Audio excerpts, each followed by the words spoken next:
Hello everyone, welcome to this important video. पिछले video में हम लोग डेसिमल नंबर और डेसिमल नंबर पर आधारित प्रश्नों को हल करना सीख चुके हैं। आज इस वीडियो में हम लोग स्थानीय मान और जातीय मान के बारे में समझेंगे या place value and face value के बारे में समझेंगे और इससे संबंधित प्रश्नों को हल करना सीखेंगे। तो आइए शुरू करते हैं। तो आइए हम लोग स्थानीय मान के बारे में सबसे पहले समझते हैं। स्थानीय मान का मतलब होता है किसी स्थान विशेष का मान। स्थानीय मान को बेहतर ढंग से समझने के लिए हम लोग विभिन्न टाइप के प्रश्नों को हल करेंगे। पहला टाइप है 97,489 में 7 का स्थानीय मान क्या होगा। तो सबसे पहले 97,489 को लिख देंगे और इसमें कह रहा है कि 7 का स्थानीय मान क्या होगा। तो 7 को ऐसे ही लिख देंगे और 7 के बाद जितना डिजिट रहेगा उतना 0 लगा देंगे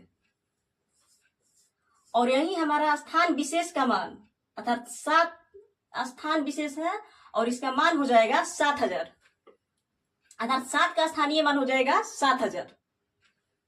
ऐसे ही दूसरा टाइप का प्रश्न है 52,743 में 7 और 3 के स्थानीय मानों का अंतर क्या होगा। तो सबसे पहले 52,743 को एज इट इज लिख देंगे। उसके बाद 7 का स्थानीय मान निकालेंगे। तो 7 का स्थानीय मान हो जाएगा 7 के बाद कितना डिजिट है, 2 डिजिट है तो 2 0 बैठा देंगे, यही हमारा 7 का स्थानीय मान होगा। अब और है 3 का स्थानीय मान। तो 3 को ऐसे ही लिख देंगे और 3 का स्थानीय मान 3 लिखकर उसके बाद कितना डिजिट है, कुछ भी डिजिट नहीं है तो ऐसे ही हो जाएगा। और यदि रहता है यहाँ 1 डिजिट तो एक 0 रहता। अब 7 और 3 के स्थानीय मान का अंतर निकालना है। तो 700 जो बड़ा रहेगा उसको लिख दिया जाएगा, उसके बाद 3 और दोनों का अंतर तो घटेगा तो हो जाएगा 7 9 6 697 और यही हमारा आंसर होगा। अगला टाइप का क्वेश्चन है 825.278 में 8 का स्थानीय मान क्या होगा। ध्यान दीजिएगा यहाँ पर दशमलव वाला स्थानीय मान निकलना है। तो सबसे पहले 825.278 को ऐसे ही लिख देंगे। उसके बाद क्या पूछ रहा है, 8 का स्थानीय मान। तो यहां पर 2 8 है तो 8 का स्थानीय मान 1 हो जाएगा 8 और 8 के बाद कितना डिजिट है, 2 डिजिट है तो 2 0 हो जाएगा। एक और 8 है तो उसको भी लिख दिया जाएगा और इसका स्थानीय मान दशमलव के बाद जो डिजिट दिया हुआ रहेगा और उसका स्थानीय मान पूछेगा तो सबसे पहले उस डिजिट को लिख दिया जाएगा। उसके बाद देखा जाएगा कि दशमलव के बाद कितने स्थान के बाद 8 है तो 1 2 3 तीसरे स्थान पर ही 8 है तो 3 0 बैठा दिया जाएगा और यही हमारा 8 का स्थानीय मान हो जाएगा।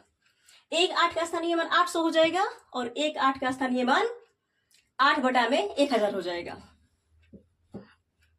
आशा करती हूँ आप लोगों को स्थानीय मान के बारे में समझ में आया होगा। अब हम लोग जातीय मान के बारे में समझेंगे और जातीय मान पर आधारित प्रश्नों को हल करना सीखेंगे। तो आइए जातीय मान के बारे में हम लोग समझते हैं। जातीय मान या फेस वैल्यू या आंकिक मान या शुद्ध मान, इसका बहुत सारा नाम है। तो किसी भी डिजिट का जातीय मान वह डिजिट खुद होता है। जैसे जातीय मान को समझने के लिए हम लोग प्रश्नों को हल करके समझेंगे। 2357 में 2 का जातीय मान क्या होगा। तो 2357 में 2 का जातीय मान खुद 2 होगा। 2 का जातीय मान बराबर 2। यही हमारा आंसर होगा।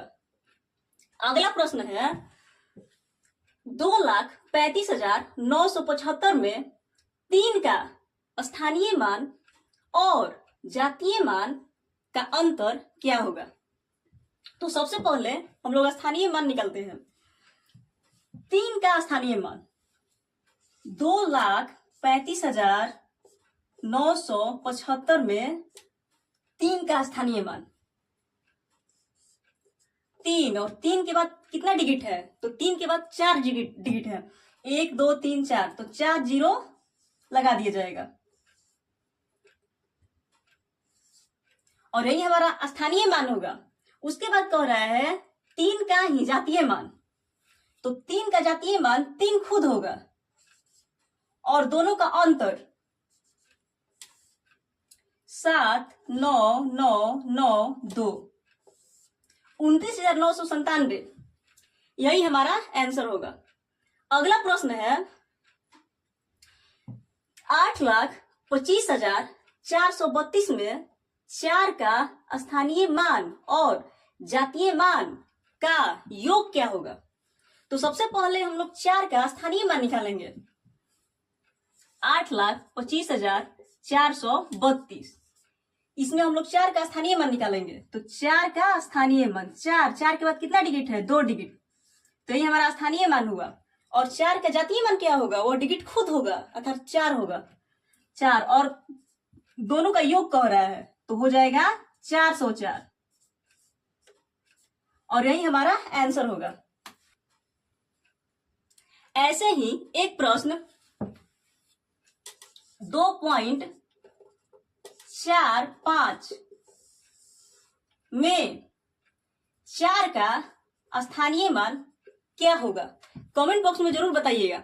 आशा करती हूं आप लोगों को place value and face value या स्थानीय मान और जातीय मान के बारे में बेहतर ढंग से समझ में आया होगा।